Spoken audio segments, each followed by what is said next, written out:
नमस्कार दोस्त, मैं स्टडी विथ राजन से राजन कुमार। यह मिनी सेट 2 है। इसमें हम 25 क्वेश्चन लाए हैं, जिसमें आपको हिस्ट्री मतलब जितना बीपीएससी जो पूछता है वो सब टाइप का क्वेश्चन इसमें मिसलेनियस मिलेगा। इस क्वेश्चन का जो लेवल होगा वो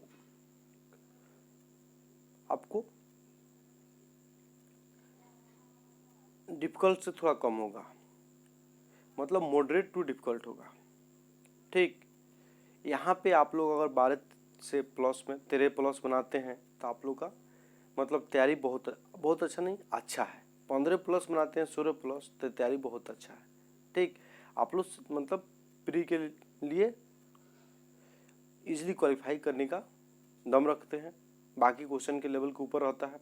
और आइए हम लोग शुरू करते हैं। अगर ये वीडियो आप लोग को अच्छा लगे तो वीडियो को क्या कीजिएगा, लाइक कीजिएगा, और चैनल को अगर सब्सक्राइब नहीं किए हैं तो जुड़िए चैनल से, आप लोग को फ़ायदा होगा, बहुत अधिक फ़ायदा होगा दोस्तों। ठीक, अपना पूरा अनुभव शेयर कर देंगे हम। थोड़ा सा अभी मेंस का प्रिपरेशन कर रहे हैं, मतलब रिवीजन करके उसके बाद हम आप लोग प्री के लिए आप लोग को तैयारी करेंगे, सीडीपीयू के लिए हम मेहनत करेंगे। ठीक, चलिए, भारत का सबसे पहला क्वेश्चन क्या है, भारत का सबसे बड़ा हड़प्पा स्थल, हड़प्पन लिखा गया, टाइपिंग मिस्टेक है, सॉरी दोस्त। भारत का सबसे बड़ा हड़प्पा स्थल कौन सा है? तो हड़प्पा स्थल, जिसको हम सिंधु घाटी सभ्यता के नाम से भी जानते हैं। ठीक, ये आपको 2500 ईसा पूर्व से लेकर 1750 ईसा पूर्व तक लगभग में विकसित हुई थी। यह मुख्य रूप से सिंधु नदी किनारे विकसित हुई है, इसीलिए इसे क्या कहते हैं, हड़प्पा सभ्यता के नाम जानते हैं। तो भारत में जो है सबसे बड़ा पूरा स्थल जो है वो राखी गढ़ी है। ठीक, हाल ही में शोध में पता चला है कि बहुत बड़ा है। यह जो है राखी गढ़ी जो है हरियाणा में पड़ता है, और राखी गढ़ी जो है आपको सरस्वती नदी के किनारे है, सरस्वती और घग्गर नदी के किनारे है, दोनों का मतलब बाउंड्री पे है।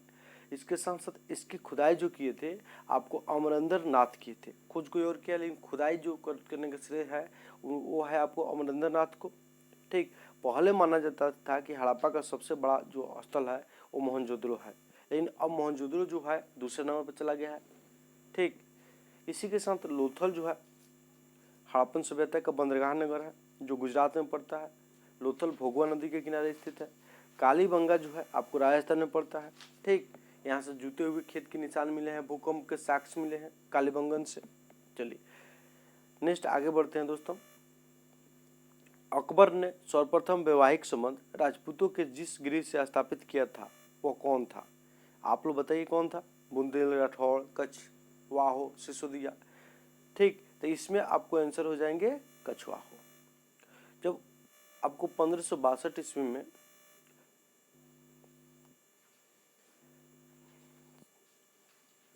राजस्थान से होके आपको अकबर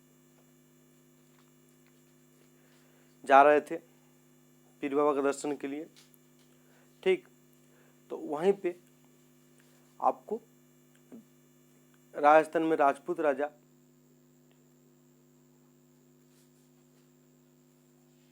बिहारी लाल मल या भारमल के दरबार में ठहरे थे। वहीं पे आपको भारमल के द्वारा अधीनता स्वीकार किया गया, और भारमल जो थे वो बोले कि हमारी पुत्री हरखाबाई, क्या नाम था, हमारी पुत्री हरखाबाई से आप विवाह कर लीजिए। अकबर इस प्रस्ताव को स्वीकार कर लिए, और जब उधर से लौटे तो उन्होंने क्या किया, विवाह कर लिया। और हरखाबाई का फेमस नाम क्या था, जोधाबाई था। ठीक, तो इस तरह से अकबर ने सर्वप्रथम वैवाहिक संबंध राजपूतों के जिस घराने से स्थापित किया था वो कौन था, कछवाहा थे, जिसमें आपको हरखाबाई या जोधाबाई से विवाह किए थे अकबर, और हरखाबाई या जोधाबाई बिहारी लाल मल या भारमल की पुत्री थी। ठीक, चलिए आगे हम बढ़ेंगे। भारतीय पुरातत्व संरक्षण की स्थापना किसके काल में हुई? भारतीय पुरातत्व संरक्षण की स्थापना आपको लॉर्ड कर्जन के काल में हुआ था। ठीक, इसके साथ साथ एक होता है पुरातत्व संरक्षण विभाग, ये है भारतीय पुरातत्व संरक्षण, तो इसका लॉर्ड कर्जन के काल में हुआ था, जिनके कार्यकाल 1899 से लेके 1905 तक रहा। लॉर्ड कर्जन का सबसे फेमस जो मतलब जिसके लिए फेमस हुआ, बंगाल विभाजन के लिए फेमस हुए थे।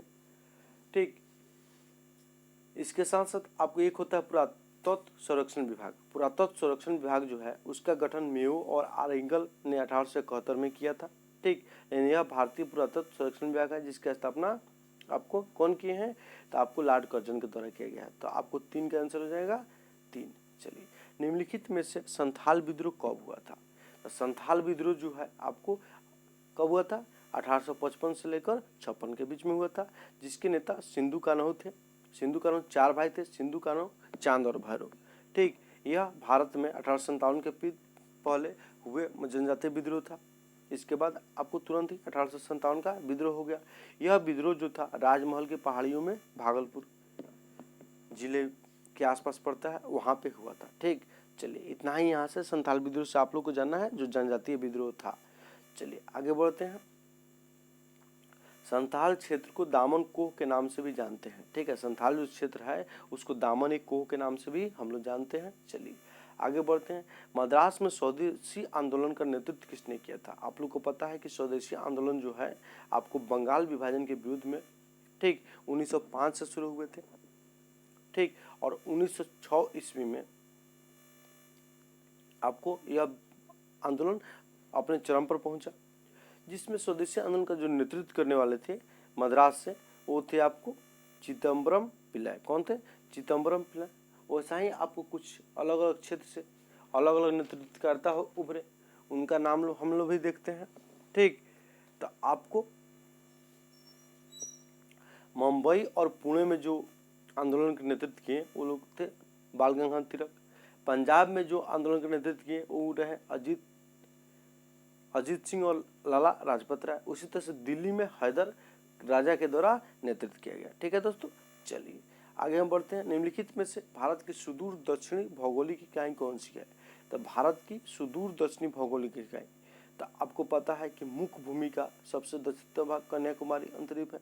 ठीक, लेकिन भारत पूछ रहा है, मुख्य भूमि की चर्चा नहीं किया, और मुख्य भूमि का होता तो कन्याकुमारी होता, लेकिन मुख्य भूमि नहीं कर रहा भारत का, तो अंडमान निकोबार द्वीप समूह भी है, भारतीय क्षेत्र का ही भाग है। तो आपको भारत का सुदूर दक्षिण भाग जो हो जाएगा वो आपको निकोबार में स्थित कौन सा स्थल हो जाएगा? इंदिरा पॉइंट हो जाएगा। ठीक, तो इसका आंसर क्या हो जाएंगे? 4 हो जाएगा। तो 6 का आंसर क्या हो जाएगा दोस्त? 4 हो जाएगा। क्या हो जाएगा? निकोबार द्वीप समूह। वहीं पूछता कि निम्नलिखित में से भारत की सुदूर दक्षिणी मुख्य भूमि का कौन सा स्थल है? तो मुख्य भूमि का स्थल जो हो जाएगा वो होगा कन्याकुमारी। ठीक, चलिए आगे बढ़ते हैं हम। निम्नलिखित में से औलस द्वीप क्या है? अरब सागर में स्थित द्वीप है। ठीक, भारत का सबसे छोटा केंद्र शासित प्रदेश जो 32 वर्ग किलोमीटर में फैला है। चलिए कहाँ है औलस द्वीप? तो अरब सागर में है। बीज से, नेक्स्ट क्वेश्चन क्या है? बीज से उत्पन्न किए गए पौधे को पुनर्रोप कर निम्नलिखित में से किसकी खेती होती है? बीज से उत्पन्न किए गए पौधे को पुनर्रोप कर निम्नलिखित में से किसकी खेती होती है?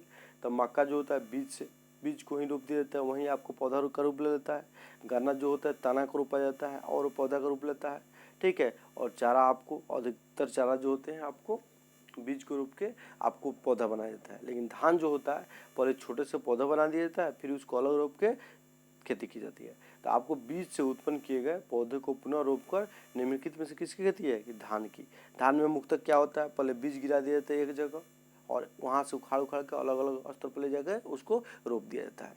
तो बीज से उत्पन्न किए गए पौधों को पुनः रोप कर निम्नलिखित में से किसकी खेती की जाती है? तो धान की। चलिए आगे हम बढ़ते हैं। निम्नलिखित में से कौन सी नदी रिफ्ट घाटी से होकर बहती है? रिफ्ट घाटी वैसे क्षेत्र होते हैं जहाँ पे 2 उच्च भूमि हो और बीच वाला स्थल क्या हो? धंस गया हो। इसको रिफ्ट घाटी या भ्रंश घाटी के नाम से भी जानते हैं। ठीक है, तो निम्नलिखित में से कौन सी नदी रिफ्ट घाटी से होकर बहती है? ठीक, तो महानदी नदी नहीं बहती है।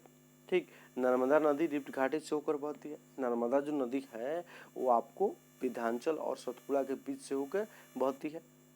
ठीक, विंध्याचल और सतपुड़ा से होकर नर्मदा नदी बहती है और कहाँ? खंबात की खाड़ी में जाकर गिर जाती है। ठीक है, और नर्मदा और ताप्ती नदी जो है आपको ज्वारमुख बनाती है, डेल्टा नहीं बनाती है। ठीक, और यह पश्चिम की ओर बहती है नदी। ठीक है, पश्चिम की ओर बहने वाली सबसे बड़ी नदी कौन है? नर्मदा नदी है। तो इतना आप लोग को बता दिए कि नर्मदा रिफ्ट घाटी से होकर बहती है। नर्मदा जो है आपको क्या कहते हैं? विंध्याचल और सतपुड़ा से होकर बहती है और बहुत सारी चीज़ बताए हैं। इसके अलावा दामोदर नदी घाटी जो भी है ये भी छोटा नागपुर पठार में आपको रिफ्ट घाटी से होकर बहती है। तो इसमें ऑप्शन में आपको कौन सा क्वेश्चन है, तो रिफ्ट घाटी से होकर बहती है कौन कौन सी नदी, तो आपको हो जाएगा दामोदर और नर्मदा, नर्मदा और दामोदर। इसका आंसर क्या हो जाएगा 5, क्योंकि 2 या 2 से अधिक जो आंसर होंगे उसमें हम 5 मानेंगे। ठीक, भारत में सबसे कम वर्षा वाला स्थल कौन सा है, भारत में सबसे कम वर्षा वाला स्थल कौन है, तो आपको इस ऑप्शन में जो है लेह और जैसलमेर दोनों दिया है। ठीक, तो लेह जैसलमेर जब दिया है तो जैसलमेर सबसे कम वर्षा वाला स्थल हो जाता है। यहाँ पे 10 सेंटीमीटर के आसपास बारिश होती है, लेकिन लेह में क्या होता है 50 सेंटीमीटर के आसपास बारिश होती है। ठीक, तो आपको लेह भारत में सबसे कम वर्षा वाला स्थल जो हो जाएगा वो जैसलमेर हो जाएगा। जैसलमेर ऑप्शन में नहीं होता तब लेह होता। ठीक, चलिए आगे बढ़ते हैं। भारतीय हरित क्रांति की जन्म स्थली है, भारतीय हरित क्रांति की जन्म स्थली कौन सा है, तो कृषि विद्यालय पंतनगर, जो आपको कहाँ पड़ता है, उत्तराखंड में पड़ता है। ये भारतीय हरित क्रांति की जन्म स्थली है। ठीक, इसके अलावा भारतीय हरित क्रांति के जनक जो होता है स्वामीनाथन को जाना जाता है। स्वामीनाथन कमेटी के द्वारा ही 2004 में गठित किया गया था। इन्होंने किसानों के लिए बहुत सारे सिफारिश किए थे। ठीक, चलिए इसके अलावा नॉर्मल बोरगोहेन जो थे मेक्सिको के, मतलब अमेरिकन वैज्ञानिक, उन्होंने क्या किया था, विश्व में हरित क्रांति का योगदान दिया था। भारत में सबसे पहले हरित क्रांति आपको 1866-67 में 1966-67 में आया था, और जिससे गेहूं के पौधे पर सबसे अधिक प्रभाव पड़ा था। ठीक, लेकिन दाल के फसल की उससे उपेक्षा हुई थी, मोटे अनाज की उपेक्षा हुई थी, और गेहूं धान पे प्रभाव पड़ा था अधिक। सबसे अधिक प्रभाव जो पड़ा था वो गेहूं के फसल पर पड़ा था। ठीक, चलिए नेक्स्ट आते हैं हम क्वेश्चन, यदि सकल राजकोषीय घाटे में से ब्याज भुगतान को निकाल दिया जाए। राजकोषीय घाटा क्या है आप लोगों को बता चुके हैं, एक बार और बताते हैं। राजकोषीय घाटा जो है राजस्व और पूंजी आय माइनस राजस्व और पूंजी व्यय। ठीक, कर लीजिएगा, राजकोषीय घाटा आ जाएगा। मतलब राजकोषीय घाटा बराबर राजस्व और पूंजीगत आय जोड़ लीजिए और उसमें से माइनस कीजिए राजस्व व्यय और पूंजी व्यय को, तो राजकोषीय घाटा निकल जाएगा। और राजकोषीय घाटे में से ब्याज भुगतान की राशि जब घटा देते हैं हमारा क्या आता है, प्राथमिक घाटा आता है। पिछले वीडियो में हम इसके बारे में डिस्कशन कराए हैं, क्वेश्चन खूब पूछता है। ठीक है, तो राजकोषीय क्या हो जाएगा ऑप्शन, तो यदि राजकोषीय घाटे में से ब्याज भुगतान को निकाल दिया जाता है तो अवशेष को क्या कहा जाएगा, तो प्राथमिक घाटा, सकल प्राथमिक घाटा के नाम से हम जानते हैं। ठीक, चलिए नेक्स्ट आते हैं। पांचवी पंचवर्षीय योजना का मूल उद्देश्य था, पांचवी पंचवर्षीय योजना का मूल उद्देश्य क्या था, तो पांचवी पंचवर्षीय योजना का मूल उद्देश्य क्या था, गरीबी हटाओ। क्या था, गरीबी हटाओ। चलिए ठीक, भारत मानव शरीर में सबसे मजबूत मांसपेशी कौन होती है, मानव शरीर में जो होता है सबसे मजबूत मांसपेशी होता है जबड़े की हड्डी। ठीक, चलिए आगे बढ़ते हैं। जांग की हड्डी जो होती है फीमर वो सबसे लंबी हड्डी होती है, और कान की हड्डी जो स्पेस्टी होती है वो सबसे छोटी हड्डी होती है। ठीक, और सबसे बड़ी मांसपेशी ग्लूमेटस है, और स्पेटिज ही कान की हड्डी जो होता है सबसे छोटी मांसपेशी है। ठीक, इस तरह से आप लोग याद रखिएगा। हमारे शरीर में मांसपेशियों की संख्या कितनी है, 638 है। ठीक, चलिए आगे बढ़ते हैं।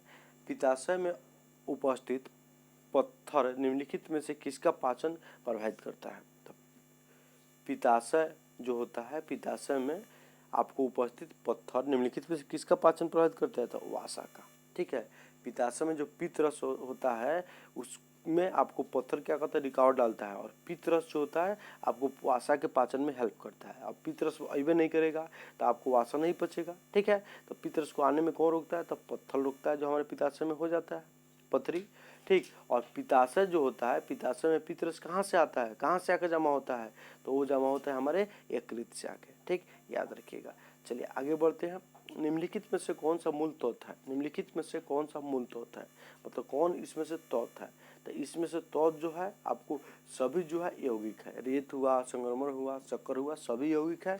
हीरा जो है तत्व है, एक कार्बन के अपरूप है। कार्बन के 2 अपरूप होते हैं, हीरा और ग्रेफाइट। ठीक, और बहुत सारे होते हैं, कार्बन 60 होता है, बंक फुलिमेस्टर होता है। ठीक, ये भी कार्बन के अपरूप होते हैं। चलिए उसका ग्राफीन भी होता है, कार्बन के अपरूप होते हैं। ये सब आप याद रखिएगा, आपको इस टाइप के क्वेश्चन आपको बना के पूछते हैं। तो कार्बन के मुख्य रूप से अपरूप जो होते हैं आपको हीरा और ग्रेफाइट होते हैं, लेकिन ग्राफीन और कार्बन 60 को ही हम लोग बंक फुलमिस्टर कहते हैं।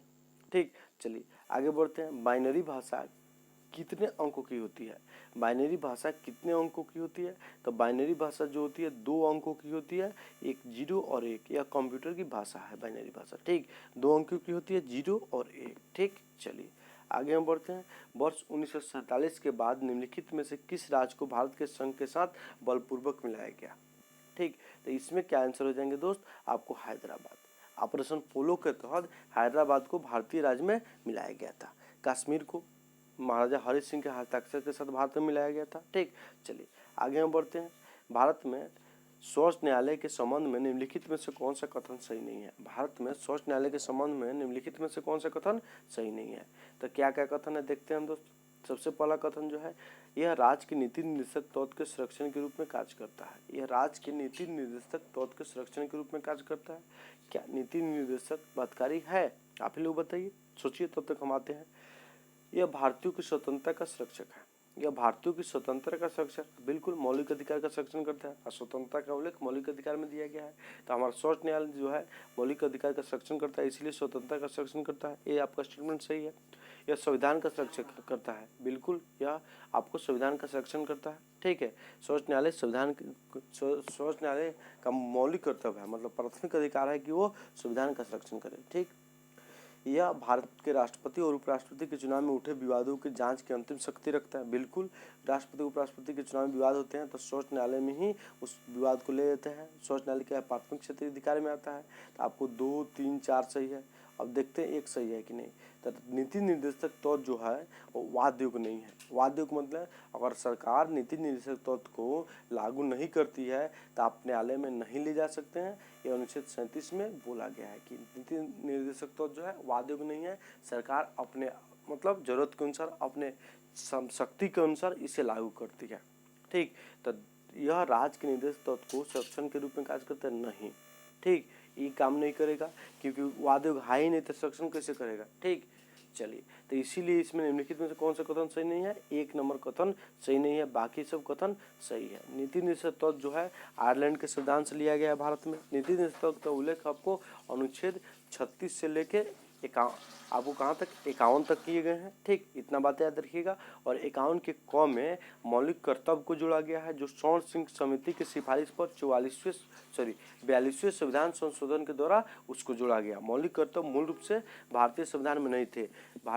जब आपको 42वें संविधान संशोधन के तहत मौलिक कर्तव्य को जोड़ा गया तो उस समय कर्तव्यों की संख्या 10 थी, लेकिन 2002 में 86वें संविधान संशोधन के द्वारा माता पिता का यह कर्तव्य होगा कि अपने बच्चों को शिक्षा प्रदान करें, 8 से 14 साल के बच्चों को, ठीक है। यह कर्तव्य जोड़ दिया गया, तो अब 10+1 कर्तव्य हो गया मौलिक कर्तव्य, ठीक। मौलिक कर्तव्य जो है सोवियत संघ से लिया गया है, ठीक। अक्सर जो साम्यवादी सरकार होता है वहाँ पे मौलिक कर्तव्य अनिवार्य होता है, और जो पूंजीवादी सरकार होता है वहाँ मौलिक अधिकार अनिवार्य होता है। नहीं, भारत जो है आपको समाजवादी सरकार है, मिश्रित अर्थव्यवस्था है, समाजवादी सरकार है, इसीलिए यहाँ पे क्या है, मौलिक कर्तव्य भी है और मौलिक अधिकार है, ठीक, दोनों मिलता है। और महात्मा गांधी के द्वारा कहा गया है कि अधिकार के मतलब कर्तव्य के बिना अधिकार अधूरा है, ठीक। ये सब आपको स्टेटमेंट मेंस में लिखने का काम करेगा, हम आपको बता दिए। ये भी आप लोग पीटी में पूछा जा सकता है।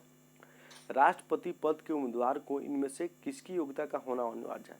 तो राष्ट्रपति का जो पद होता है आपको हमारे संविधान का अनुच्छेद 52 में बोला गया है कि भारत का एक राष्ट्रपति होगा, और कार्यपालिका अधिकार राष्ट्रपति में निहित होगी। ये आपको अनुच्छेद 53 में बोला गया है, जिसके सहायता के लिए एक मंत्री परिषद होगी अनुच्छेद 74 के अनुसार, जिसके प्रधानमंत्री होंगे। ये सब बात बोला गया है, ठीक। अब हम आपसे बोल रहे हैं कि राष्ट्रपति पद के उम्मीदवार में को इनमें से किसकी योग्यता का अनिवार्य है? राष्ट्रपति पद के उम्मीदवार को इनमें से किसकी योग्यता होना चाहिए? तो सबसे पहला योग्यता क्या होना चाहिए, ठीक, वो भारत का नागरिक हो, उसकी आयु 35 वर्ष हो गई हो, और एक और योग्यता होता है जो लोकसभा का सदस्य निर्वाचित होने की योग्य हो, ठीक। तो राष्ट्रपति पद के उम्मीदवार को इनमें से किसकी योग्यता होना अनिवार्य है? तो लोकसभा की सदस्यता, सही है, ठीक। राज्यसभा की संसद की सदस्यता नहीं, लोकसभा की सदस्यता, राज्यसभा की सदस्यता नहीं, ठीक, विधानसभा की सदस्यता नहीं, ठीक। तो क्या हो जाएगा आपको, इसका आंसर हो जाएंगे आपको क्या, 1, ठीक। चलिए, राज्यसभा की सदस्यता, राज्यसभा की सदस्यता के लिए मतलब अनिवार्य होना, सदस्यता नहीं मतलब सदस्यता की योग्यता रखने का अनिवार्य होना उपराष्ट्रपति के लिए होता है, विधानसभा के लिए मुख्यमंत्री के लिए होता है। ठीक, चलिए मुख्यमंत्री के लिए होता है।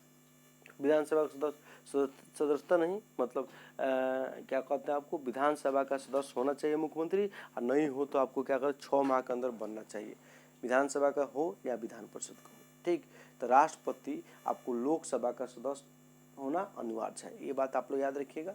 चलिए मतलब सदस्य होना अनिवार्य नहीं, सदस्यता होने योग्य अनिवार्य होना। ठीक, चलिए हाल ही में चर्चा में रहे रौतले पनविद्युत परियोजना, हाल ही में चर्चा में रहे रौतले पनविद्युत परियोजना किस नदी पर है?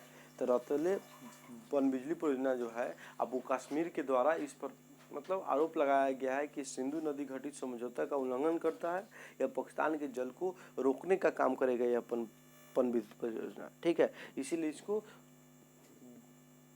अंतर्राष्ट्रीय न्यायालय में इस मुकदमे को ले गया है पाकिस्तान के द्वारा, इसीलिए रौतले पनविद्युत परियोजना चर्चा में आ गया। इसीलिए आपके एग्जाम का पार्ट भी हो सकता है। यह आपको चेनाब नदी पर है, चेनाब नदी जो है सिंधु की सहायक नदी है। ठीक, चलिए आगे हम बढ़ते हैं। चेनाब नदी पर कुछ अन्य परियोजना है उसको हम लोग जान लेते हैं, जिसमें से कीरू जल विद्युत परियोजना चेनाब नदी पर है, दुलहस्ती परियोजना चेनाब नदी पर है, सलाल परियोजना चेनाब नदी पर है, अब पाकल दस्त, ठीक है, पाकल दस्त ये भी परियोजना जो है आपको चेनाब नदी पर है। तो ये चारों कीरू, पाकल दस्त, दुलहस्ती, सलाल और आपको रतले पनबिजली परियोजना चेनाब नदी पर याद रखिएगा। जलवायु जोखिम सूचकांक 2021 में भारत का स्थान कितना है? मतलब इस सूचकांक के अनुसार कि अगर कोई किसी देश में जलवायु सब आता है तो सबसे अधिक प्रभावित कौन देश होता है, वो 1 नंबर पर होगा, उसके नीचे 2 नंबर पर ऐसे करके भारत का स्थान कितना है बताइए आप लोग। तो भारत का स्थान जो है आपको 7वां है। ठीक है, जलवायु जोखिम सूचकांक 2021 के अनुसार भारत का स्थान कितना है? 7वां है, जो आपको आंसर क्या हो जाएगा? 5 आंसर हो जाएगा। 1 नंबर पर जो देश है आपको जलवायु जोखिम सूचकांक में वो मोजाम्बिक है। मोजाम्बिक किस महादेश का कंट्री है बताइए आप लोग? तो मोजाम्बिक जो है अफ्रीकन महादेश का कंट्री है।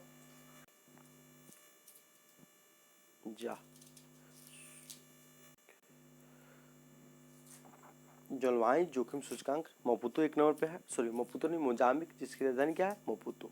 मोजाम्बिक जो है अफ्रीकन कंट्री है। चलिए मिशन इनोवेशन 2.0 किस क्षेत्र से संबंधित है? मिशन इनोवेशन 2.0 जो है आपको स्वच्छ ऊर्जा से संबंधित है, इतना याद रखिए। और मिशन इनोवेशन 2.0 है क्या? तो मिशन इनोवेशन आपको एक आया है मिशन इनोवेशन बस, और दूसरा आ गया है मिशन इनोवेशन 2.0। तो सबसे पहले हम देखेंगे कि मिशन इनोवेशन क्या है।